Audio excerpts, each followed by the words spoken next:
Right now at noon, an 18-year-old accused in a deadly shooting at a Brush Prairie Park expected back in court today. How the community is rallying around the victim. Multnomah County could owe millions of dollars in refunds to some taxpayers, but they don't know who should actually get a refund. What this all has to do with the county's Preschool for All program. Plus. But let's save what we have right here. Let's preserve what we have right here. A proposal to make big changes to the Ridgefield waterfront, seeing major pushback from the community. The reasons why at noon.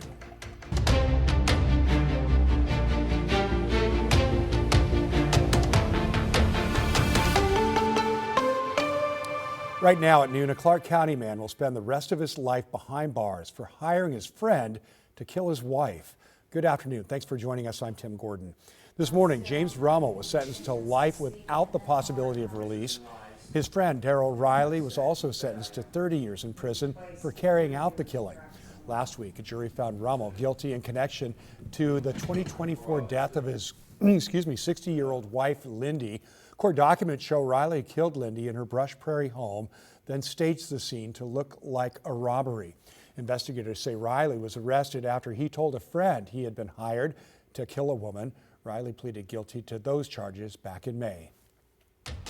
Also in Clark County, an 18-year-old accused in a deadly shooting at a park is expected back in court today. James Gill is facing a second-degree manslaughter charge for his connection to a deadly shooting of another 18-year-old last week. Sunrise reporter Mo Hyder has the details. Later on today, an arraignment is set for James Gill. He's expected to hear the charges against him, and we should also find out if he will answer a plea. Gill made his first court appearance Monday. A judge granted him supervised release, allowing him to travel to and from King County to start college next month. Here's what we know so far about the investigation. The shooting happened just after 1 last Saturday morning at Hawkinson Meadows Community Park in Brush Prairie. Clark County Sheriff's deputies say a larger group of people, mostly in their late teens, had gathered in the park.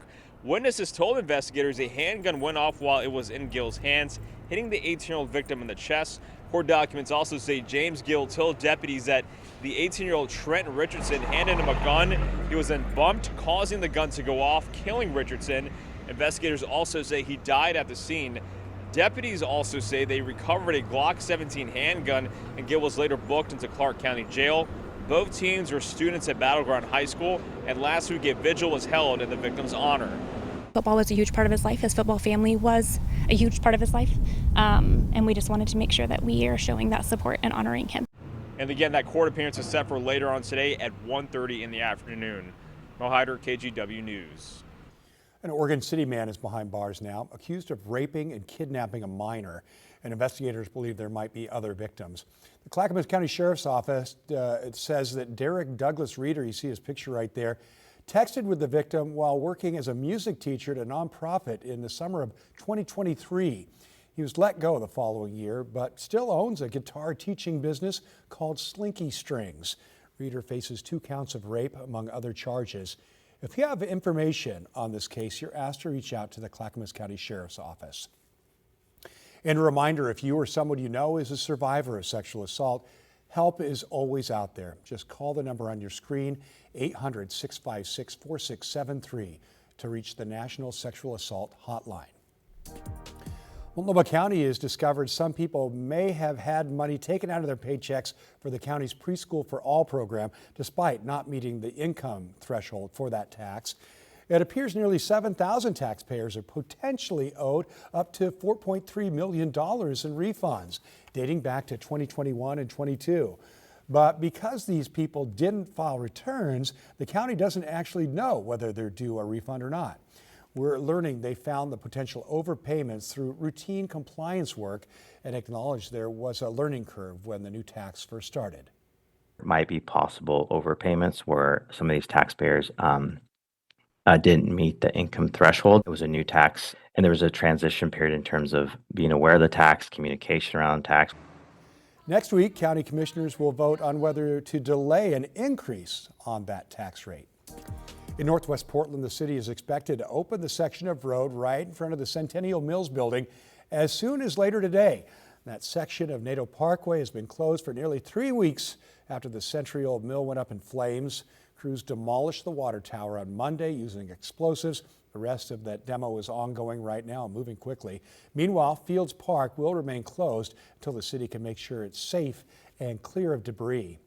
All right, taking a live look from our Wells Fargo sky cam this afternoon. A little hazy, but not bad. Let's head over to Corey Johnson, who's giving us first look at that weekend forecast. Hey, Corey. Hey, Tim. Yeah, good afternoon. Quite a different story than what we saw on our Thursday in the way of sunshine. Not seeing any from our reserve golf course camera. Explore Tualatin Valley. Lots of cloud cover, very thick, no sun in sight. 75 degrees though currently. Taking a look at our temperatures, still sitting in the mid to low 70s in many spots. 73 in Vancouver. It looks like 71 in Gresham, 74 in Beaverton, and 72 in Tigard.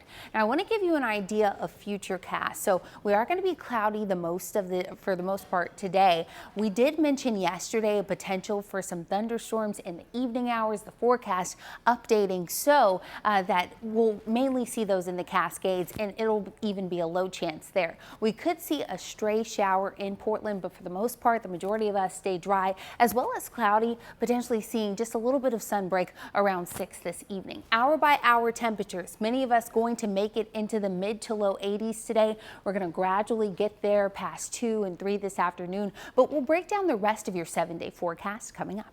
Look forward to it. Thanks, Corey.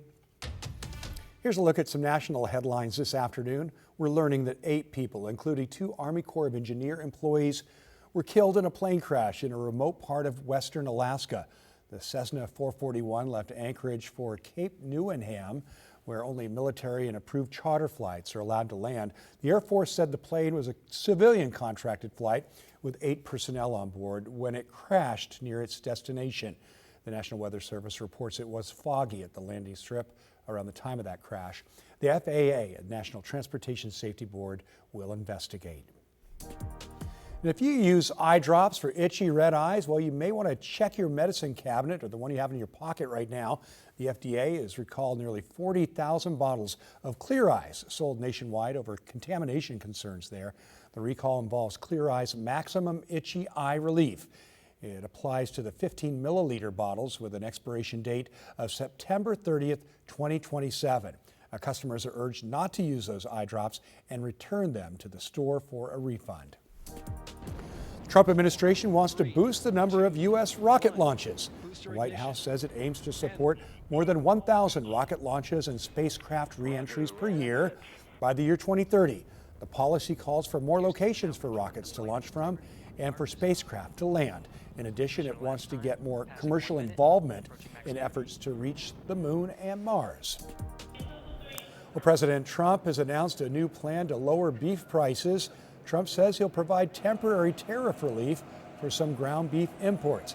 The U.S. will allow up to 300,000 metric tons of ground beef product to be imported with no out-of-quota tariff. This will last the next 90 days. The president said there is a commitment that this beef will be sold at 25% below current market prices. Average ground beef prices were flat in July, but remain near record highs. Well, President Trump sat down for an interview with his former lawyer and fixer, Michael Cohen. Cohen went to prison for crimes he claimed he committed at Trump's direction, then testified against him in court and before Congress. The president has always denied any wrongdoing. NBC's Alice Barr has the latest. From bitter feud to old friends, President Trump joining his former lawyer Michael Cohen on his new radio show, acknowledging a highly public rift. You and I have obviously traveled a pretty rocky road together. After more than a decade as Mr. Trump's devoted fixer that included saying he would take a bullet for his boss, Cohen turned against him while under investigation back in 2018. The president now saying this. They weaponized you. They weaponized a lot of people. And I respect the fact that you recanted everything you said. Cohen ultimately pled guilty to tax evasion, campaign finance violations, and bank fraud. Just before beginning a 3-year prison sentence in 2019, he gave blistering testimony before Congress about Mr. Trump's business practices. He is a racist, he is a con man, and he is a cheat. later becoming the star witness in the hush money case against President Trump, who was convicted of falsifying business records involving paying porn star Stormy Daniels. The president, who denies all wrongdoing, publicly slammed Cohen for years. He's convicted, he's a liar, he's defrauded.